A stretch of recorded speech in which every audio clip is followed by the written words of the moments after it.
16º domingo del tiempo ordinario, y la liturgia, a través de las lecturas de este domingo, nos presenta a un Dios que encuentra, que visita, que interactúa. Lo podemos ver claramente en la primera lectura. El libro del Génesis nos presenta la así llamada teofanía de Mambré. Dios se aparece a Abraham en Mambré, cuando el patriarca estaba sentado a la puerta de su carpa, porque hacía calor. Dios se les presenta a través de 3 hombres, 3 desconocidos. Pese a que no los conoce, Abraham brinda a los 3 hombres acogida, hospitalidad y buen trato. Y de verdad, nos dice mucho a nosotros hoy.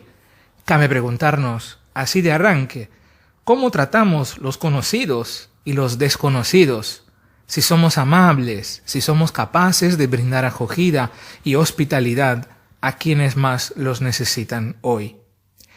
Los 3 hombres misteriosos, que son presencia de Dios, renuevan la promesa a Abraham con estas palabras esperanzadoras. Cuando vuelva a ti, pasado el tiempo del embarazo, Sara habrá tenido un hijo. Una vez más, Dios aparece como el Dios de las promesas, el Dios que cumple las promesas, el Dios de las sorpresas, el Dios que nunca se cansa de sorprendernos. Los 3 hombres misteriosos se hospedaron en la tienda de Abraham porque encontraron su favor y su amabilidad. Nosotros, cabe preguntarnos, si podremos hospedarnos en la morada de Dios.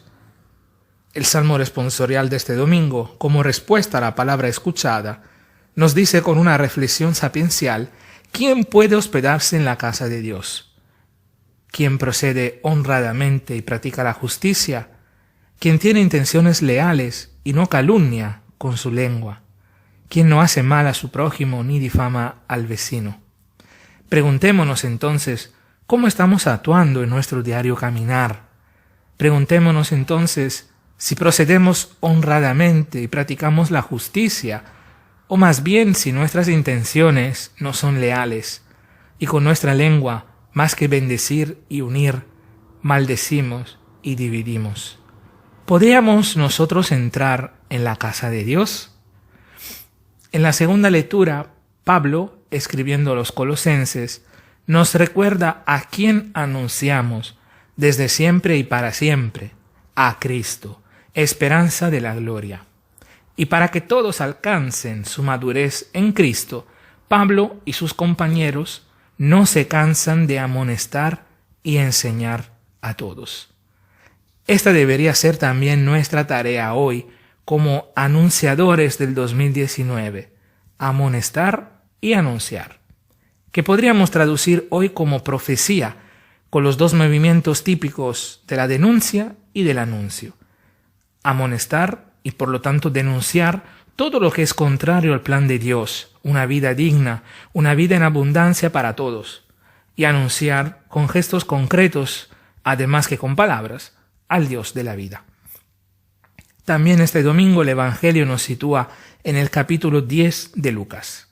El domingo pasado veíamos la parábola del buen samaritano y la importancia de actuar de la misma forma que el samaritano. Este domingo leemos y meditamos el episodio que sigue a la parábola del buen samaritano. También aquí encontramos hospitalidad. La recibe Jesús por medio de una mujer llamada Marta, quien recibe a Jesús en su casa. El evangelista Lucas nos ofrece un dato importante. Eran 2 hermanas, cuyos nombres eran Marta y María. 2 hermanas y 2 actitudes diferentes frente a la visita recibida. María estaba sentada a los pies de Jesús, reconociéndolo entonces como Maestro y Señor. Típica actitud del discípulo, una actitud de quien quiere aprender. En este caso de la discípula. Marta, en cambio, estaba bien atareada para que a la visita no le faltase nada. Se comporta como una buena anfitriona para que la visita sea bien atendida. Pero en ello, Marta se queja. Piensa que su hermana la está dejando sola con las tareas de casa y pide a Jesús para que intervenga, para que reproche a María. Pero como siempre, la respuesta de Jesús no es una respuesta que va en línea con nuestros pedidos a veces. El maestro le dice a Marta, repitiendo por 2 veces su nombre, en tono de reproche paterno: andas inquieta y nerviosa con tantas cosas. Solo una es necesaria. María ha escogido la mejor parte y no se la quitarán. María recibe la alabanza porque se ha puesto como discípula, porque ha reconocido que la prioridad con el Maestro presente es la escucha. Muchas veces caemos en el activismo. Queremos hacer muchas cosas en nombre de Dios y del Evangelio, Pero nos faltan las bases a veces. Nos falta el discipulado, nos falta el seguimiento de Jesús. Nos falta escuchar al Maestro, ponernos en su escucha, sentarnos a sus pies y considerarlo como una prioridad. La actitud de Marta frente a una visita no es mala. Ha querido servir y el servicio nunca es malo. El Papa Francisco nos recuerda que el verdadero poder es el servicio. Pero el error de Marta ha sido para mí el considerar el servicio como su prioridad, descuidando la importancia del huésped. Por eso Jesús dice que María ha escogido la parte mejor que no se la quitarán. Las 2 actitudes de Marta y de María parecen antitéticas, pero al contrario son complementarias. El servicio de Marta es algo necesario y urgente, pero sin la escucha, sin el discipulado de María, se vuelve infecundo y estéril. En la iglesia de hoy muchas veces sufrimos del síndrome de Marta.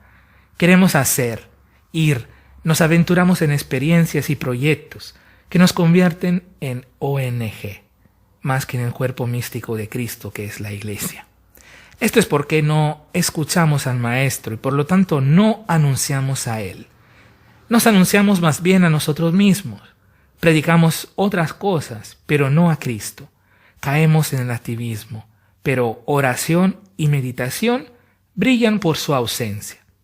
Como iglesia formada por cada uno de los bautizados que somos nosotros, tenemos que desarrollar la dimensión del discipulado, conocer a quién anunciamos, escuchar, meditar y vivir la palabra, saber lo que la iglesia cree y profesa, porque sin comunión no hay discipulado misionero. Y la meta de nuestro discipulado no es un discipulado fin a sí mismo, sino un discipulado misionero, que se expresa en el envío y en el servicio, recordando las palabras proféticas del Papa Francisco en Brasil en 2013. Vayan sin miedo para servir.